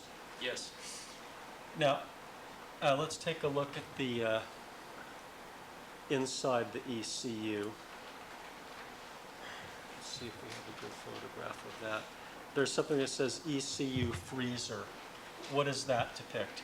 Okay, the picture down here that's marked ECU freezer is a shot taken approximately what would be in this, on the map, it's marked Evidence Control Unit, room 36, partway between the lobby and what's marked as freezer, looking in the direction towards the freezer. It shows the door, a very large freezer area where we store our biological evidence. Now, who can actually come into the evidence control unit? The access through the door that goes from the ECU lobby into the Evidence Control Unit itself is limited to our property officers that actually work in that facility can come and go through there.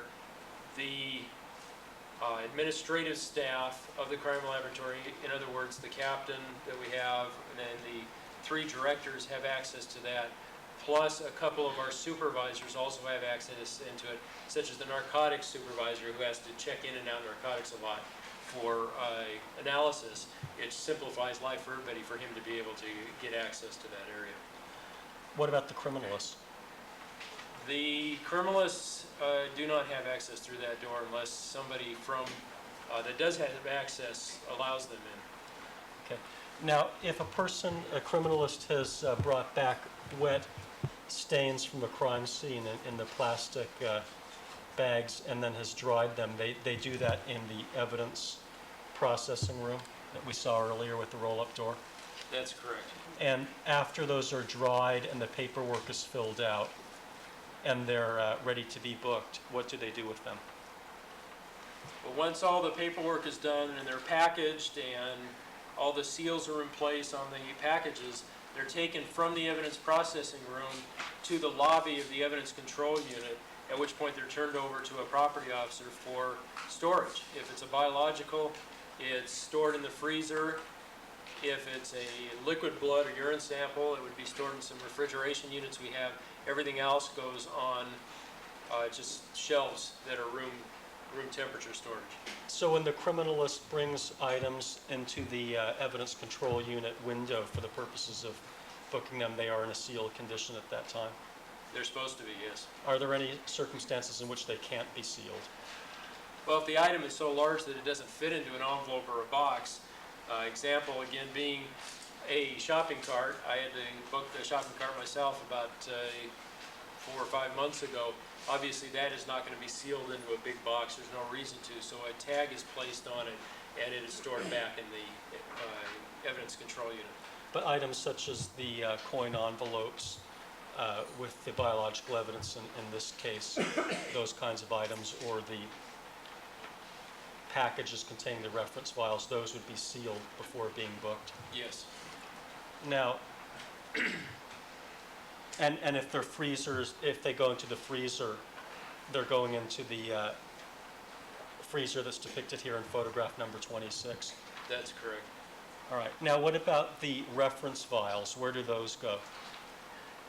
The reference blood vials, because you do not want to freeze liquid blood that are in the vials, we just want to refrigerate them.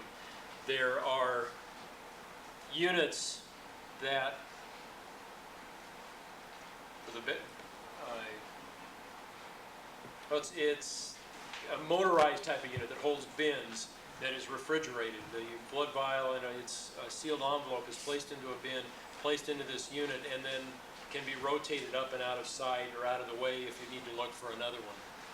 Why don't we take a look at the photograph that says ECU Rotomats. It's photograph number 27. Is this part of the evidence control unit that we're looking at now?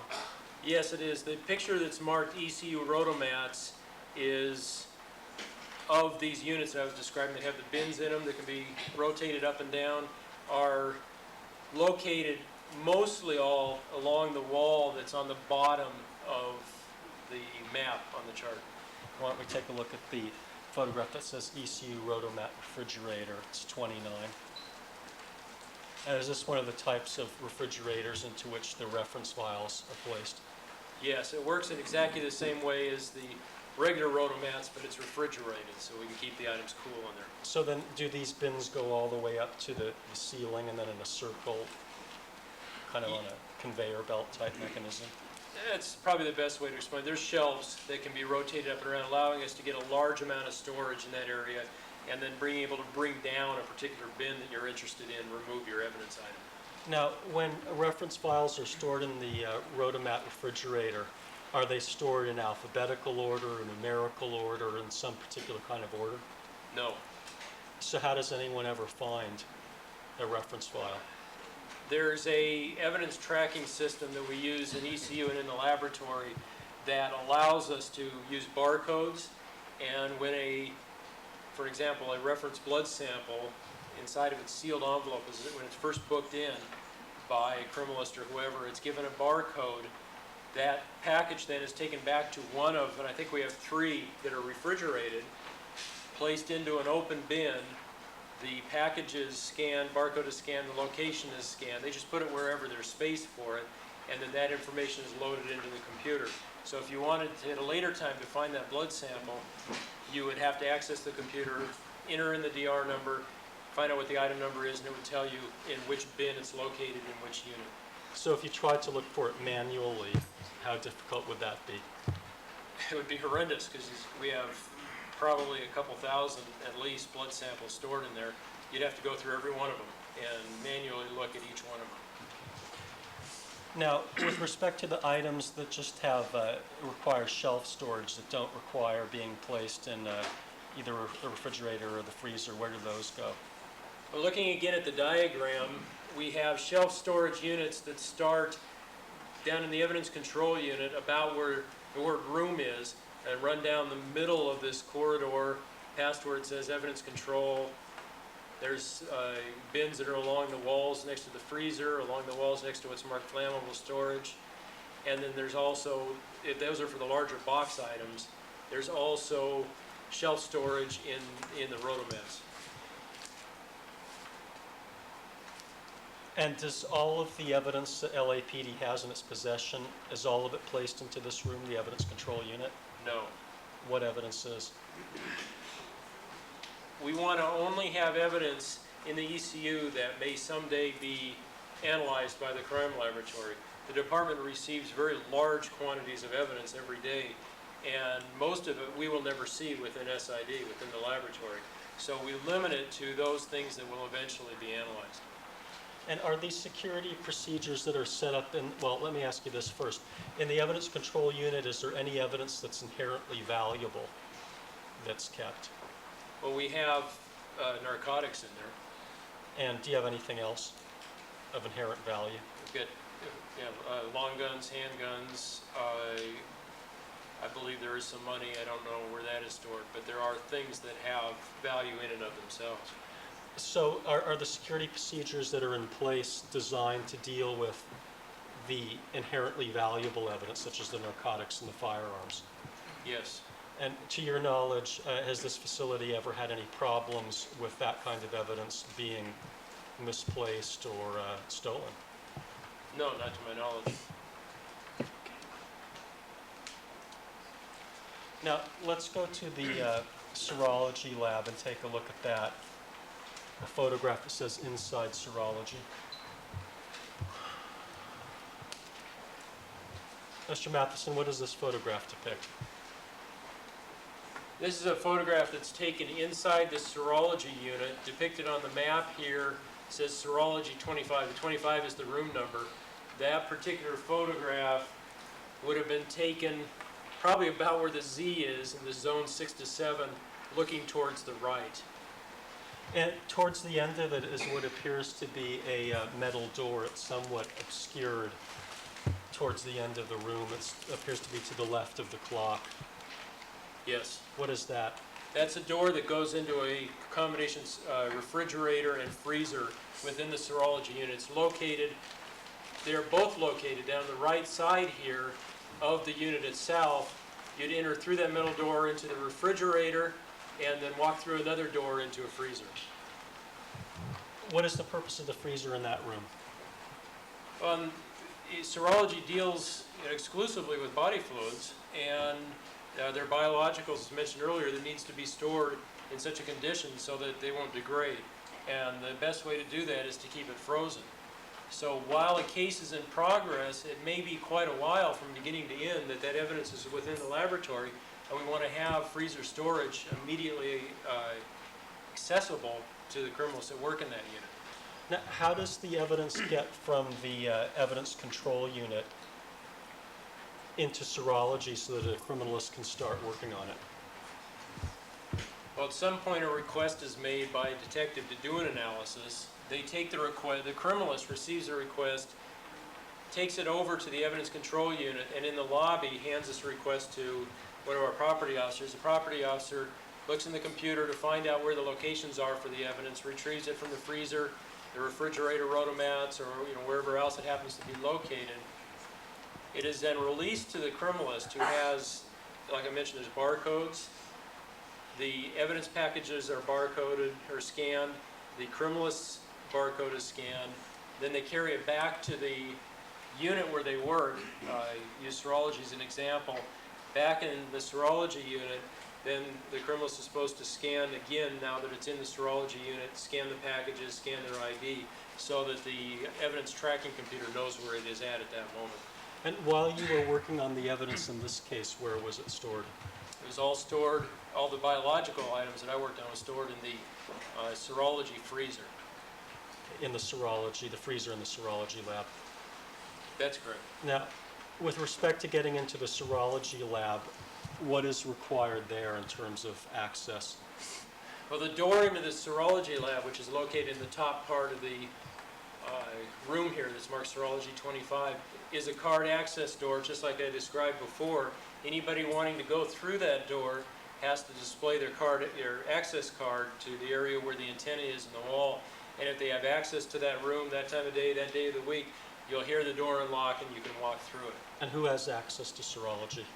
Well, all the criminalists do during normal working hours. Any one of them can get into that area. The student worker that works for serology and trace can get into that area during normal working hours. And we have a photographer and some latent print experts that work in our laboratory, they also have access to it during normal working hours. Off watch and on weekends, the serology criminalists are the ones who have access to it. The other criminalists do not, along with management. So if someone wants to work on evidence on the weekend, who can get into serology to work on evidence? The criminalists that work that unit. And what about access by police officers to serology? How does that work? For a police officer to get into that unit, they would have to be escorted by somebody that has access to it. Now let's take a look at the instrument lab just quickly.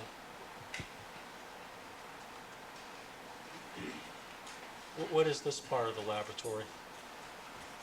This photograph depicts an area of the instrument laboratory, which is room number 21, located actually on this diagram below serology. The photograph is being taken about where this blue diagram here is, looking towards the right. Now, did you do any of your work in this case in the instrument lab? No, I did not. And let's take a quick look at the SID Parker Center amplification room.